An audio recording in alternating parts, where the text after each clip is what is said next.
Hey everybody, it's Christmas week here at the Red Barn, so I hope you, your friends, your families, your loved ones are having a great and safe holiday season. And while we're at the Red Barn right now, this week's episode is focused on Wide Red, our Group 5 wide-body 914. And if you've been following the channel, you know all that work is being done over at the Secret Undisclosed shop. So let's head over there, catch up with Greg, and see how far we got this week, shall we? Hope you enjoy.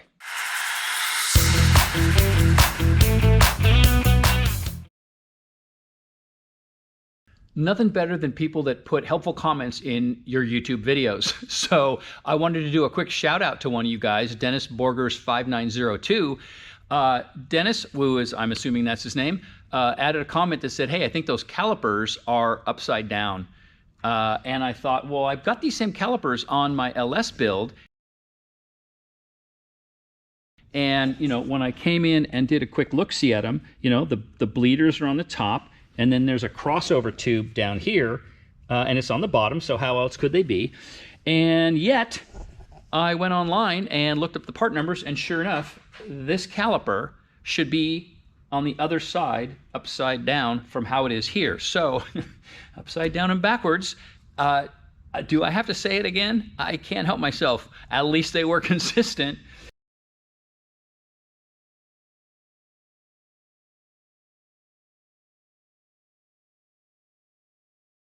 That just means that when we take these apart, well, we're going to have to disassemble them and swap the bleeders and that crossover tube and then flip the calipers side to side. Now, we haven't even taken the wheels off the back of the car, so we don't know what the circumstance is back there, but we for sure will be checking that out. So big shout out, thank you to Dennis for calling that out. So keep those comments coming, guys. You never know what you might see that we might not see, even though it's staring us right in the face. So thanks again. Let's get back to fixing these brakes. But before we get back to fixing these brakes, one other important thing to note is these are 4-piston calipers, and it's difficult. I don't think you can really tell from the outside. This piston set, the lower piston set, how this is oriented, is a smaller bore piston than this one. And the design of these calipers is, as the wheel's rotating, the entry point, they want it to hit the small piston set first.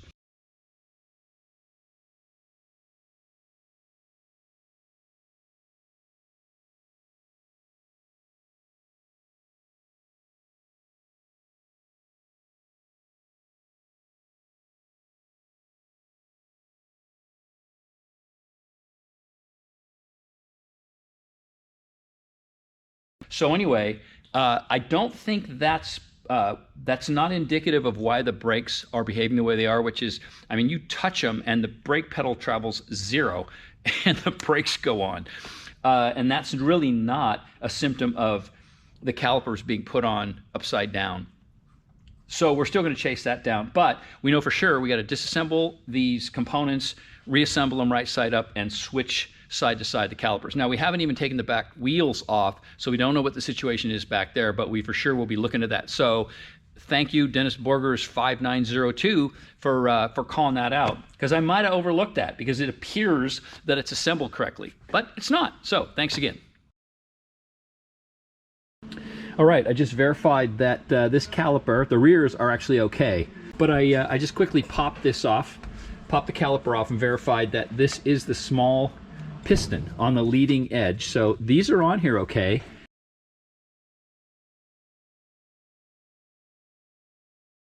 And they got a stainless steel line going up through the proper bracket with a little rubber grommet around it. So this all looks really good back here. But same thing, spacer with the Chevy bolt hole, 911 vented rotor. So there's nothing we can do back here. This is about as good as it's going to get.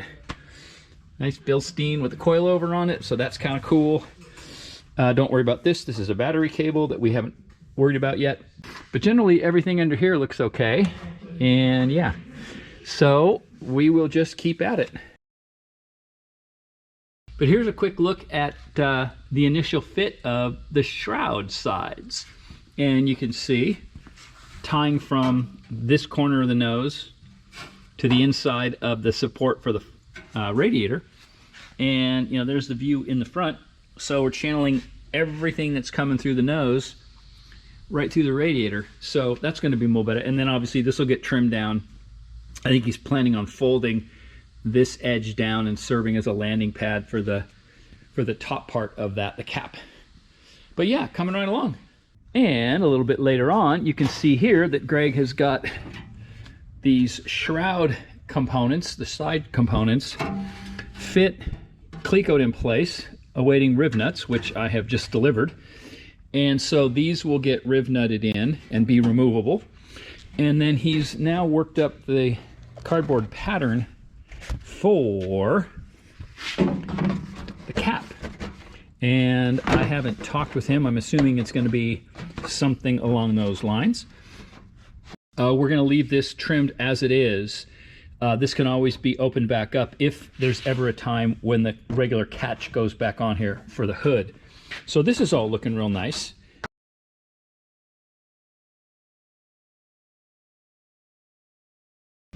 Okay, it's riv nut cam, and these are the mounting points for the shrouds. You can see that there are already riv nuts in the nose, and so Greg is just getting the last 4 set after drilling those holes like you saw. Is that it? Did you bring more? Oh. I forgot to bring the rib nuts. And then a little bit later, rib nuts are all set and the panels are fitted. And now you can see we have a almost completely sealed shroud. Now, yes, we are going to have to do something down here because there's some space under the radiator. We'll deal with that. But here comes the top panel. And this is still in process, but you'll get the idea. We're picking up the fasteners, the rib nuts that were already in the cross brace.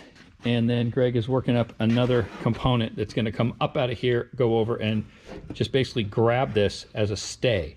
And so this piece will basically set in and lock the radiator in. We'll do a little bit of welting along here to keep it insulated from the material. But there is the nose of the car almost done. And since we're right here, it's not too exciting to watch, but we went ahead and pulled the calipers off, flipped them side to side, turned them upside down, moved the crossover tubes to the other end of the calipers, which interestingly, these are not symmetric pieces. So not only do you have to switch side to side or flip them upside down, but this tube had to come off the other caliper. But everything is all ship shape here and ready to go. You can see no more brake lines in the front trunk area. There is a little bit of a, little messy because we still have wiring that's not hooked up and things, but way tidier, way tidier. And so we will have the brakes sorted here in no time. And yeah, the remnants of just junk. Yep. And now we're waiting on parts, right? Yep, got to get some new banjo to AN lines. And I changed my mind. After looking at my LS car, hard lines are going to come out here. You can barely see the light coming through. That's where the T-fitting is going to be, coming from the front master cylinder. And then we'll have hard line coming out here. And we're gonna move to these 90s. So we're just going to have a nice tidy little hard line come up to here, and then it's soft line from here to the caliper. It's how I have it set up on the LS car. It works great. So we are parts away from being done with the brake system.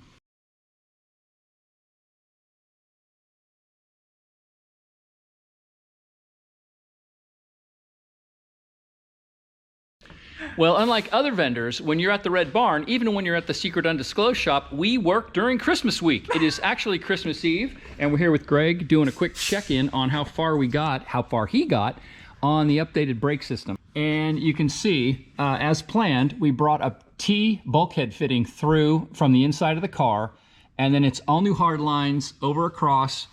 We've mounted a brake pressure sensor fitting on the chassis, and then again hard lines out the rest of the way. And this side is essentially done, pardon the wild ride, but comes out to a hard line, goes to a soft line, through the factory fitting on the strut. And yes, there's no grommet in there yet, but there will be.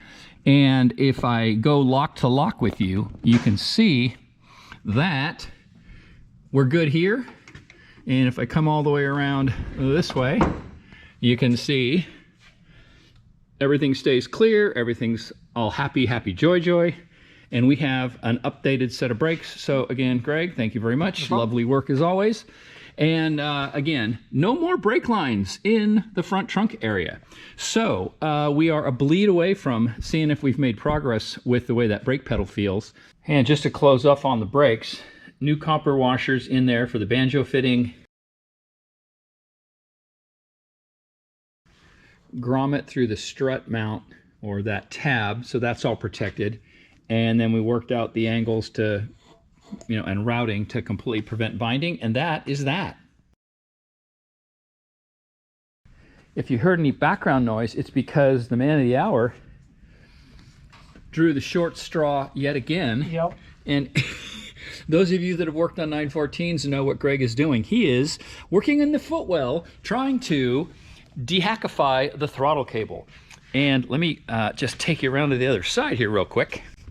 And maybe we can see. So part of the issue here was there was no stop for the cable. And you can see now I don't know if you can see it, but we have the end of the throttle cable is right there. And so that we'll make a little stop for that to lock that down. And I mean, it's just a throttle cable, but my goodness. So this plate had to be turned around on the car. Oh, actually you made this. What's that? You made this little aluminum bracket.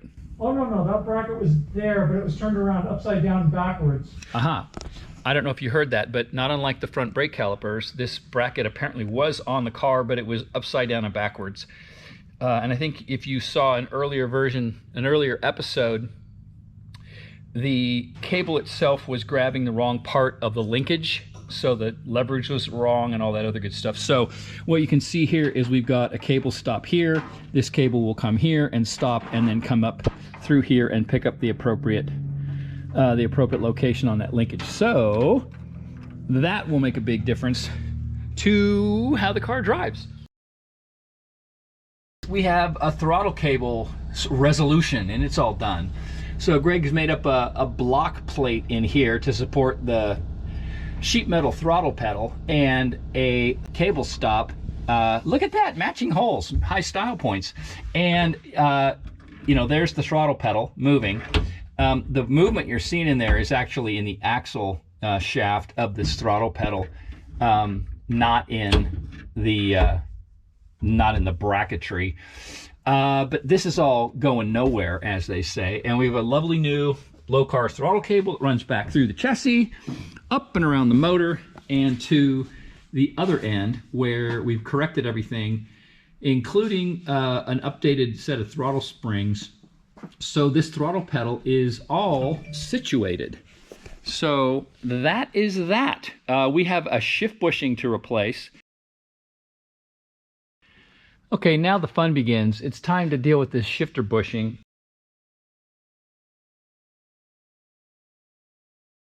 And sorry for the lighting, it's the best I can do under the car, but there's a fastener right here, and it's called a cone screw. You'll see why here in a second.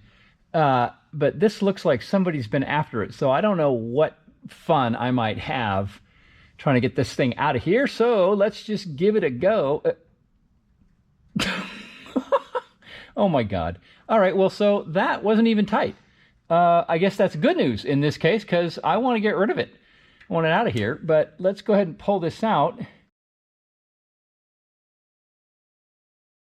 And now you can see why it's called a cone screw. I think you can see. It's got a pointy end on it that helps force that into position, force this rod into position in this shift knuckle. But that means that this should, famous last words, yeah, this needs to now come out of here.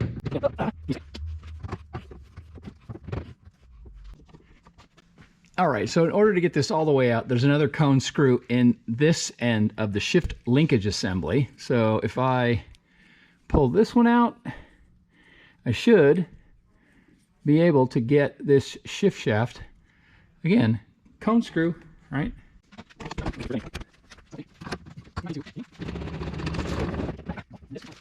There we go. All right, and then there is the shift shaft out. All right, so now you can see, this is the new aluminum housing for the Tangerine Racing firewall shift bushing. And this thing is an awesome piece by our friend Chris Foley, Tangerine Racing. But guess what? You can see somebody decided, I don't even know why they would do that, but they have decided to reshape this opening, which means this thing can't fit in where it needs to fit. So the first thing we got to do is dehackify that so that we can get this to sit flat against the surface of the firewall. All right, the good news is all we got to do is get these flanges a little bit out of the way. So I'm going to try and use this tube as a bit of a die. And if I could get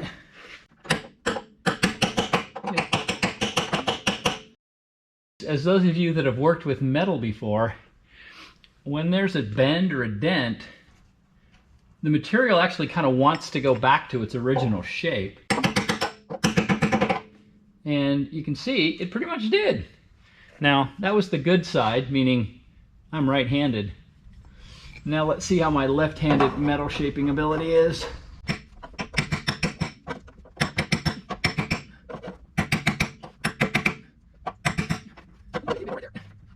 Can you hold on? Look at that! Bam! Perfect. That is going nowhere. So, I'll take you in for a close-up. So you can see that pretty much went right back to the shape we wanted it. And as I said, the important part is that flat surface there. So when this thing sits in here now, you can see it just perfectly locates right in that opening. So now we just follow Chris's always wonderful instructions that come with his parts. Again, can't say enough about Tangerine Racing. It's one of those things where if you're a 914 guy and you're looking for stuff and Tangerine Racing makes it, just buy it. It's awesome. I used a set of his door bar supports when I did the LS chassis upgrades, made all the difference.